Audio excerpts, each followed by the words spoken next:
All right, hello, I'm Stephen Sadler reading to you from my book, Money and Power, The Secret History.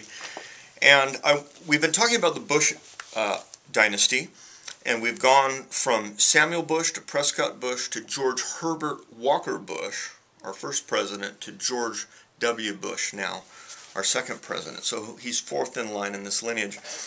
And remember, the W in George W.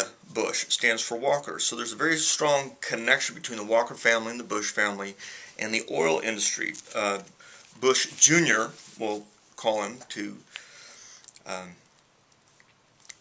separate him from his dad, Sr., had worked as an oilman for many years, worked, as I said earlier, for the Harkin Oil Company. They were one of the company that shipped the missiles illegally to Iran, while his father was head of the group trying to support the Sandinistas, and that never came into the press. So how these guys become president, and yet the press never talks about this stuff. Even though it's in the public domain, you can look this up for yourself, it's a sign of the propaganda. I want to make sure you understand that things this big not being in our media isn't because it isn't true, because the facts are there. It's because our media keep us from knowing the truth.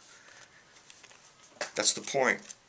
So he was an oilman, he worked for Harriman, he became governor of Texas. I mean, he's been groomed for this. He worked for the CIA, obviously his dad and his grandfather. His role working in Harkin, developing the missiles, show that he's worked in intelligence.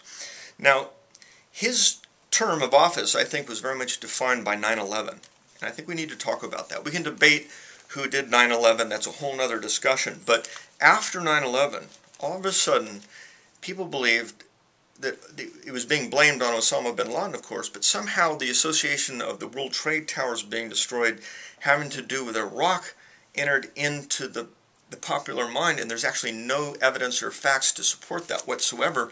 Yeah, but it's never really been remedied. There were no weapons of mass destruction either. But we did gain control of the oil, surprisingly. Richard Clarke, who served as the National Security Advisor to the President at the time, said emphatically, look, Iraq had absolutely nothing to do with 9/11. He's reported to have said, under oath, that President Bush told him to go find the evidence because he needed an excuse to invade Iraq to take control of the oil. Colin Powell, who was the head of the Joint Chiefs of Staff and later Secretary of State for President Bush, said in February of 2001, before 9/11, in other words, that there were absolutely no weapons of mass destruction. He had no nuclear capacity. He said that just months before 9/11. Condoleezza Rice said the same thing in July of 2001. They had no means for creating war. Their weapons of mass destruction has been wiped out. So all those public statements had been made, and then 9/11 happens, and the whole story changed.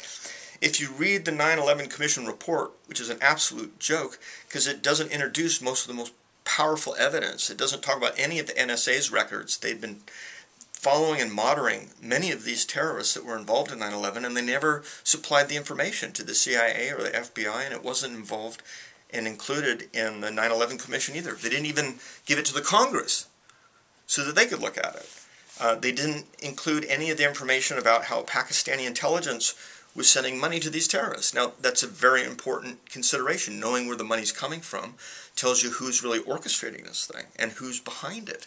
That never came up.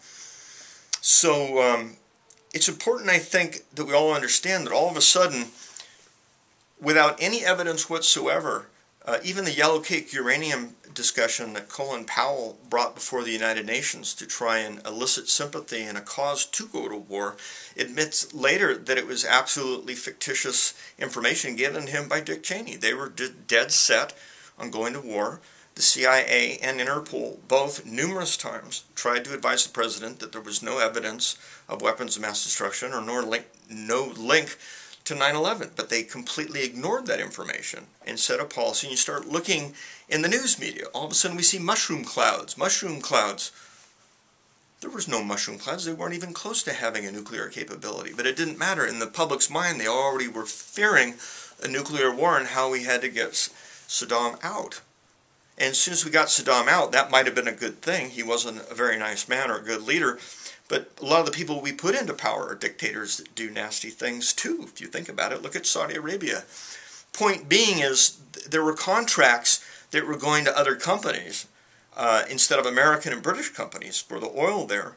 And Iraq has some of the largest reserves that are just being discovered. A lot of people don't know that yet. They not only have some of the largest reserves in the world, we're going to talk about that in our next set of lectures, but it's critically important for the development of this resource. So these people just went in and took Iraq, and now we've put in puppets. We control the oil.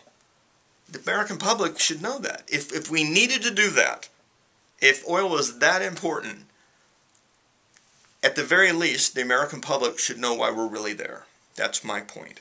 So let's start thinking